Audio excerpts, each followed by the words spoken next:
부모님을 공경하는 것은 인간 관계에서 최우선의 일입니다.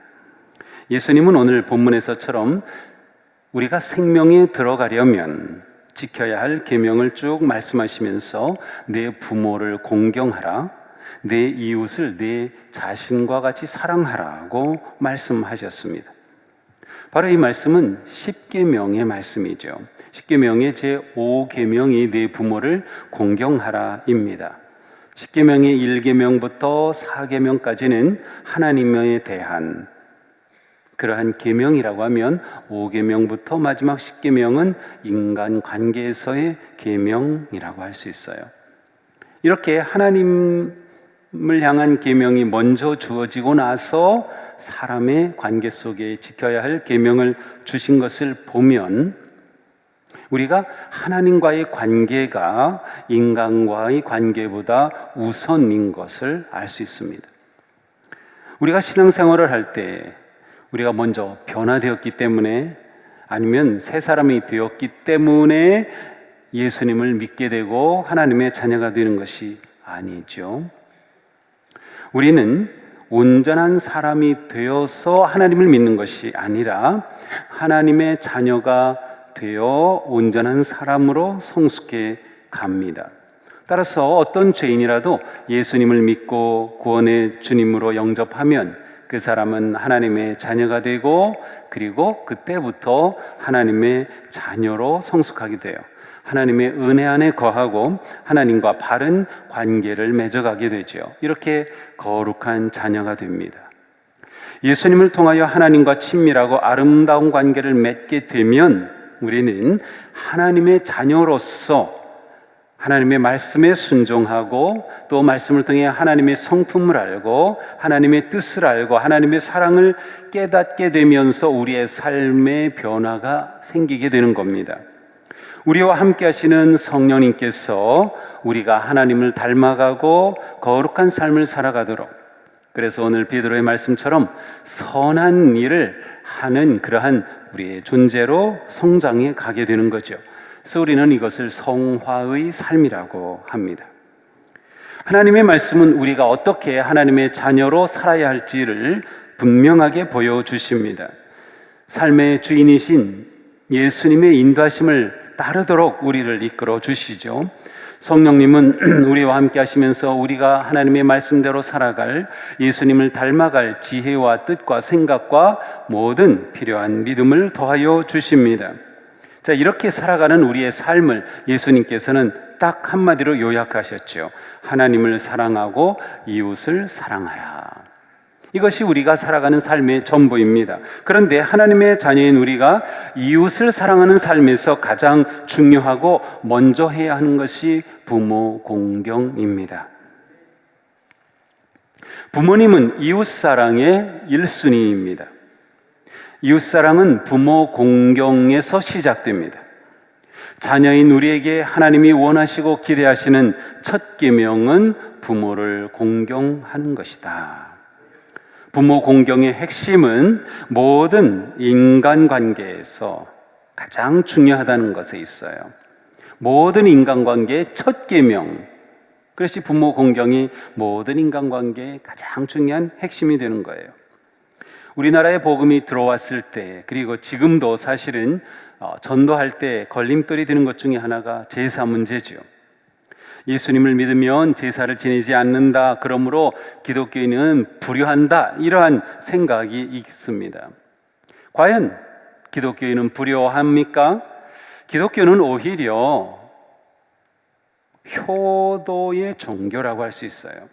진정한 효의 종교입니다. 성경은 부모님께 효도하는 것을 인간관계에서 가장 중요한 것으로 선언하고 있기 때문입니다. 하나님을 공경하고 사랑하는 사람, 예수님을 믿고 예수님의 제자가 되려는 사람은 반드시 부모를 공경하고 사랑해야 합니다. 이것이 첫 번째 덕목이 되어야 해요. 이것이 성경의 가르침이에요. 그렇다면 기독교보다 더 효를 강조하는 그런 종교가 있나요? 없어요. 참된 그리스도인은 효도합니다. 예수 잘 믿는 사람은 효도 잘하는 사람이에요. 효도하지 않으면서, 부모 공경하지 않으면서 예수님 잘 믿는다라고 말하는 것은 부끄러운 일입니다. 하나님과의 관계가 깊어지고 믿음이 자랄수록 부모를 공경하는 사람이 되어야 하는 거예요. 우리는 그리스도인으로서 부모님 살아계실 때 공경하고 천국 가신 후에 은덕을 감사하며 그 뜻을 기리고 가르치는 일에 또 살기에 힘써야 합니다. 이 시대에 자녀들에게 부모님 공경하라고, 부모님을 사랑하라고, 부모님을 잘 모시라고 가르치는 곳이 도대체 어디에 있습니까? 요즘 교육계도 보면 뭐 학생 인권 조례 만든다고 하고 별것 다 했죠. 결과는 뭐예요? 스승 존경할 줄 몰라요. 잘못 가르친 거예요. 하지만 교회는 처음부터 부모 공경을 가르쳤고 이것이 중요하다고 했고 어르신을 또 어른을 공경하고 존경하라고 가르치고 있어요. 자녀들 공부만 잘 시키면 무엇합니까? 자기들은 잘 살면서 부모님을 돌보지 않은 일이 얼마나 많습니까? 부모님을 잘 모시고 어른을 공경하는 것이 이웃사랑의 가장 기본이다. 우리가 이것을 명심해야 합니다. 명심해야 합니다. 교회가 아니고서는 이것을 가르치는 데가 없어요. 학교에서 가르칩니까? 안 가르쳐요. 우리가 신앙생활 잘하는 것은 이렇게 아름답고 거룩한 것입니다. 효도는 달리 말하면 부모님을 기쁘시게 해드리는 것이에요. 자문에 말씀하죠. 너희 어버이를 즐겁게 하여라. 특히 너를 낳은 어머니를 기쁘게 하여라. 성경은 우리가 부모님을 즐겁게 해드려야 한다고 말씀해요. 왜? 부모님은 우리에게 생명을 주신 분이기 때문입니다. 하나님은 부모님을 통해서 우리에게 생명을 주셨습니다. 그러므로 내게 생명을 주신 부모님을 기쁘시게 하는 것은 그 생명의 근원이 되시는 하나님을 기쁘시게 하는 겁니다. 하나님은 우리가 부모님을 기쁘시게 해드리는 자녀가 되기를 원하시는 겁니다. 우리가 부모님을 기쁘시게 해드리기 위해서는 항상 부모님의 마음으로 생각해야 해요. 많은 사람이 자기 기준, 자기 생각으로 효도한다고 합니다. 근데 그것이 아니라 부모님의 생각과 마음을 가져야 돼요. 어느 신문에 보니까 자녀들은 부모님께 어버이날에 뭐를 가장 해드리고 싶으냐 이렇게 물어보니까 여행하게 해드리고 싶다 그랬어요. 근데 부모님들에게 물어봤어요. 부모님들은 자녀에게 어버이날에 자녀들이 선물을 준다면 무엇이 가장 좋습니까? 이렇게 물어보니까 현금이라고 했어요. 그게 서로 생각이 다른 거예요. 그런데 이게 중요한 게 아니라 부모를 진정으로 기쁘시게 할 수 있는 것은 따로 있습니다. 어떻게 부모님을 기쁘시게 해드릴 수 있을까요? 무엇보다 언제나 부모님께 감사하는 마음을 가지셔야 합니다. 부모에게 감사하는 마음. 우리가 부모님을 기쁘시게 하는 것은 우리 마음속에 부모님에 대한 감사하는 마음을 갖는 거예요. 갑자기 부모님 생각이 나가지고 나를 낳아주신 부모님, 나를 키워주신 부모님께 감사할 줄 아는 것이 효도하는 겁니다. 부모님은 자녀가 부모에게 감사를 표현할 때 너무나도 기뻐하셔요. 저도 자녀들이 아빠 고마워요, 아빠 최고예요 그런 말 해주면 제가 너무나도 기뻐요. 물론 우리에게 완벽한 부모님은 없습니다. 이 세상에 완벽한 부모는 한 명도 없습니다. 저도 저 자신을 돌아보면 제가 자녀들에게 완벽한 부모가 되지 못했습니다. 어떤 부모는 경제적으로 너무 힘들게 자녀들을 그렇게 고생 시킨 부모도 계시고, 정서적으로 안정감을 주지 못한 부모님도 계시고, 너무 엄해서 사랑을 표현하지 않은 부모도 있고, 때로는 지울 수 없는 상처를 준 부모도 있고 무책임한 부모도 있어요. 그러나 우리가 성인이 되고 또한 우리가 그리스도인으로서 성숙해 간다고 하는 것은 인간관계에서 가장 중요한 부모님과의 관계를 바르게 맺어가는 것이에요. 과거의 아픔과 상처와 왜곡된 관계를 그리스도의 십자가 사랑으로 치유하고 새로운 관계로 뻗어가는 것이에요. 이것이 진정한 신앙생활입니다. 부모님은 내가 선택한 것이 아니라 하나님께서 나의 부모로 주셨기에 우리가 그 부모님을 이해하고 용서하고 감사하며 사랑하는 것이 성숙한 그리스도인의 모습입니다. 그래서 언제나 부모에게 감사하는 마음을 가지고 감사를 표현해야 합니다. 사랑을 표현해야 합니다. 또한 우리는 부모님께 늘 밝은 얼굴로 대해야 합니다. 우리 부모님들은 부모님께 자녀들이 밝게 웃어줄 때 너무나도 기뻐하신 거예요. 부모를 대할 때마다 밝게 웃으며 대하고 부모님을 그렇게 가까이 하는 것이 얼마나 큰 기쁨인지 모릅니다. 왜냐하면 부모님은 자녀를 볼 때 자녀의 얼굴이 어둡다 그러면 걱정하시는 거예요. 뭐가 잘못되었는지, 무슨 어려운 일이 있나, 뭐가 문제지 하시는 거죠. 보약을 지어드리는 것보다 언제나 웃음을 드리는 것이 더 좋은 효도입니다. 자녀의 밝은 표정은 부모의 마음을 밝게 합니다. 부모님의 마음이 밝으면 부모님은 몸도 건강해지시는 거예요. 우리는 기쁘면 웃지만 웃으면 또한 기뻐지게 돼 있어요. 웃음에 관한 많은 연구가 있어요. 웃음 치료도 있고 웃음 경영도 있어요. 그래서 조지 벨런트라는 박사님이 하버드 대학교 졸업생 268명을 관찰해 봤어요.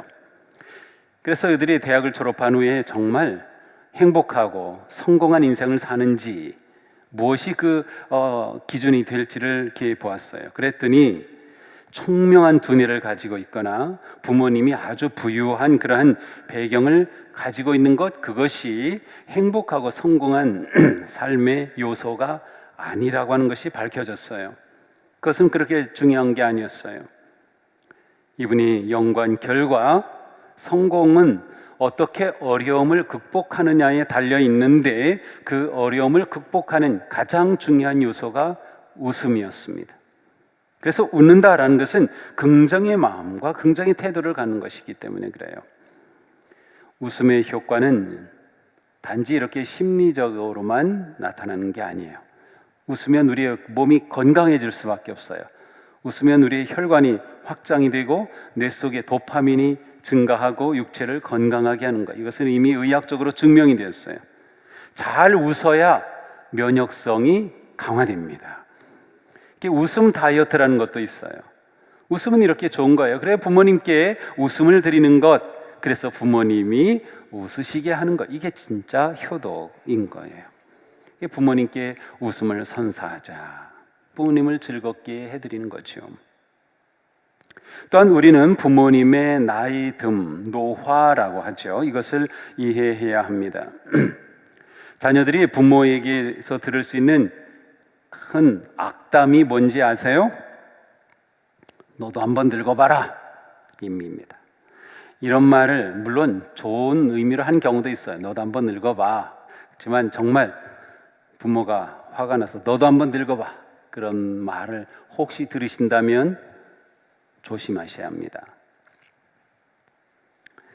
어른은 한 번 되고 아이는 두 번 된다는 말이 있어요. 예전에는 안 그러셨는데 연세가 드시면서 작은 일에도 쉽게 삐치시고 별것도 아닌 것을 속상해하시고 화내시기도 합니다. 그래서 사람은 나이가 많아지면 다시금 아이처럼 된다는 말이에요. 아주 사소한 것이라도 우리는 무심코 지나지 않아야 해요. 또 부모님의 실수를 자녀들이 이해해 드려야 합니다. 우리는 우리의 부모님이 연세가 드실수록 그분들을 이해하고 그분들의 육체적, 정서적, 심리적, 영적 변화를 받아들이고 이해해야 합니다. 부모님이 평생 살아오신 방식을 자식이 볼 때 이거 안 좋은 거라고 자꾸 바꾸려고 하지 말아야 돼요. 설령 불편해 보이더라도 부모님의 방식을 존중해 드려야 돼요. 그렇게 평생 살아오셨는데 그게 바뀌어지나요? 그래야 부모님이 편하게 사실 수 있는 겁니다. 작은 일이라도 부모님께 말씀드리고 안부를 묻고 설명해 드리면 아주 좋아하시는 거죠. 때로는 부모님께 작은 일거리를 드리는 것도 좋습니다. 연세가 드실수록 일에서 손을 떼기보다는 작은 일이라도 계속 하시는 게 좋아요. 할 일이 없는 것이 제일 힘들어요. 일감은 무엇인가 할 수 있다는 것은 내가 필요한 존재라는 것을 확인시켜 주기 때문에 그래요. 그 일이 꼭 돈이 되어야만 한 것은 아닙니다. 작은 봉사일도 괜찮아요. 취미생활도 괜찮아요. 무엇을 배우는 것도 좋아요. 우리 교회에서 제공하는 실버대학, 태권도 교실, 꿈땅 도서관, 이런 것들 마음껏 활용해야 합니다. 마음껏 활용해야 돼요. 연세가 드시면서 점점 함께 교제하고 말할 그런 말 상대가 필요합니다. 말동무가 있어야 돼요. 그러므로 부모님을 교회로 전도하는 게 최고의 효도입니다. 예배에 참여하도록 부모님을 전도하는 거예요. 교회에 오시면 좋은 친구들을 많이 만날 수 있습니다. 실제로 신앙생활 하시는 어르신들과 그렇지 않는 분들의 정신건강의 차이가 확 다릅니다. 그러니까 우리가 신앙생활 하는 것, 이제 나이가 점점 드시면서 더 이 신앙생활을 잡으셔야 돼요. 그것이 내 노년의 노후에 더 건강하고 행복하게 해주는 그런 은혜의 길입니다. 교회 오면 좋은 친구를 사귀는 거죠. 그러니 부모님을 예수 믿게 하는 것 최고의 효도입니다. 영혼도 구원하고 건강한 노년의 삶을 살게 드리는 것이기 때문이죠. 또한 자녀들은 서로 화목해야 합니다. 형제지간에 서로 화목하고 사랑하는 것보다 부모님의 마음을 기쁘고 편안하게 해드리는 것 없어요. 또 명절에 가족들이 모여서 거기서 다투고 높은 소리 난다. 그럼 부모님들이 얼마나 가슴 아파하시겠어요. 다툴 일이 있다면 부모님이 계시지 않는 곳에서 지혜롭게 풀어가면 되는 거예요. 그게 자녀들은 서로가 도와주고 축복하고 화목하게 살아야 한다. 이게 부모님께 드릴 효도입니다. 효도하는 가정은 하나님께서 길이 복을 주신다고 말씀하셔요. 십계명이죠. 네 부모를 공경하라. 그리하면 너의 하나님 나 여호와가 네게 준 땅에서 내 생명이 길리라. 네, 제 큰아들이 초등학교 1학년 때인가 죽음에 대해서 생각했나 봐요. 그러면서 누가 죽는다고 하는 것이 굉장히 크게 다가왔나. 그래서 막 고민하다가 아빠, 사람은 왜 이렇게 죽어요? 어떻게 하면 오래 살 수 있어요? 그래서 제가 이 말씀을 들려줬어요. 자, 여기 봐라. 성경에 이렇게 돼 있어. 내 부모를 공경하라. 그러면 너의 하나님 나 여호와가 네게 준 땅에서 네 생명이 길리라. 이 영어로 보면 You will live long. 오래 살 것이다. 이렇게 돼 있어요. 이거 봐. 뭐라고 돼 있어? 오래 살 것이라고 돼 있어요. 누가? 부모님을 공경하는 사람이. 제가 그렇게 해주니까 그 말을 딱 믿더라고요. 그래서 자기가 오래 살려고 그때부터 부모를 대하는 태도가 좀 달라졌어요. 잠깐이긴 하지만. 자, 내 생명이 길리라. 이 말씀은 이제 이스라엘 백성들이 하나님이 주신 가나안 땅에 들어갔죠. 그곳에서 하나님이 주신 은혜를 누리는 그러한 복된 삶을 살 때 그들이 부모를 공경하며 그렇게 살면 하나님께서 그 땅에서 그들에게 계속 복을 주신다는 겁니다. 다시 말하면 효도하는 가정과 집안이 하나님의 복의 울타리 안에 영원히 뻗어간다는 것입니다. 얼마나 귀한 복입니까? 하나님 말씀에 순종하여 부모님을 지성으로 공경하는 가정, 그 가문은 절대로 망하지 않을 것입니다. 우리 교회는 특별히 부모님과 어르신들을 잘 돌보고 사랑하고 아끼는 사랑의 공동체가 되어야 합니다. 부모님이 이미 세상을 떠나셔서 계시지 않은 분들은 교회의 어르신들, 할아버지, 할머니를 내 부모처럼 그렇게 생각하고 존경해야 합니다. 우리 교회는 모든 성도들이 한 가족이에요. 그래서 우리 교회는 어르신들을 잘 모시는 교회가 되어야 합니다. 이것은 제가 지금 가지고 있는, 앞으로 제가 강조하고 또 그렇게 하려고 하는 아주 중요한 영역입니다. 왜냐하면 우리나라는 이미 고령사회에 진입했고요. 인구 이미 줄어가기 시작했어요. 점점 어르신들이 많아집니다. 노년이 점점 많아지는 세대예요. 앞으로 갈수록 우리 교회가 바로 이러한 어른들을 전도하고 교회로 인도하고 또한 그들의 삶이 평안하고 복된 삶 되게 해줘야 돼요. 그래서 우리 교회에 계신 우리 어르신들이 행복한 삶 살도록 하는 것이 우리 교회가 가지고 있는 중요한 사명이에요. 우리가 이거 잘 해야 돼요. 제가 이거 잘 해놔야 저도 80, 90대야 그거 혜택을 받잖아요. 저도 이제 나이가 먹어가고 있는데 이거 정말 중요합니다. 그래서 그 생각을 우리가 가지셔야 돼요. 그래서 동수교회 성도는 어른들을 잘 모신다, 잘 돌본다, 부모를 잘 공경한다, 이렇게 소문이 나야 합니다. 그래서 인천, 부천에서 사람들이 야, 우리 자식 이거 효도해야 되는데 그러면 동수교회로 보내야 되는 거예요. 우리 부모님 행복하셔야 되는데 동수교회로 모시고 와야 되는 거예요. 이러한 교회로 소문이 나야 되는 거예요. 우리 교회가 다음 세대 교회 학교 잘하고 있어요. 그런데 이 다음 세대의 숫자는 점점 줄어가요. 출산율이 확 떨어지면서 정말 어려워져요. 그래서 우리는 다음 세대를 계속 키우고 양육하고 사랑하면서 우리 어르신들을 동시에 잘 세워드려야 되는 거예요. 이러한 교회에 우리가 꿈꾸는 교회입니다. 그래서 주변에 계속 이러한 소문이 돌아야 됩니다. 동수교회 가면 효도받는데, 동수교회 가면 효도한대, 그래야 되는 거예요. 한문으로 효라고 하는 글자는 노인을 아들이 업고 있는 그러한 모양입니다. 연세가 드신 부모님을 자식들이 정성을 다해 돌봐드리고 그렇게 업어드리는 것처럼 그렇게 섬기는 것이 효라는 것이죠. 사도 바울 이렇게 말씀하셨습니다. 자녀나 손자녀가 있다면 그들로 하여금 먼저 자기 가족에게 종교적 의무를 다하는 일과 신앙생활을 잘하는 일과 어버이의 은혜에 보답하는 길을 배우게 하시오. 이것이 하나님을 기쁘시게 해드리는 일입니다. 그렇습니다. 우리 교회 하나님을 기쁘시게, 사람을 복되게, 세상을 평화롭게 하는 교회이죠. 그렇다면 우리가 부모님을 잘 공경하도록 가르치는 것이 우리가 해야 할 일입니다. 그렇게 할 때 하나님이 기뻐하시는 거예요. 부모님을 잘 모셔야 돼요. 근데 제가 여기서 지금 설교하면서 계속 속이 안타까운 것이, 이게 어르신들, 부모님들에게 지금 제가 이런 설교를 하고 있으니 자녀들이 이곳에 있어야 되는데 말이죠. 그래서 자녀들에게 야, 오늘 말씀 정말 은혜롭더라, 그렇게 해가지고 일부 예배 이 유튜브 링크를 좀 자녀들에게 보내줘요. 네. 자녀들이 그거 보고 정신 바짝 차리게.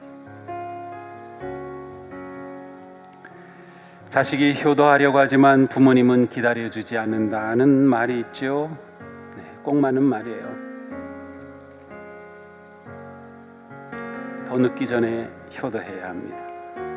더 늦기 전에 부모님을 공경하고 어르신을 공경해야 합니다.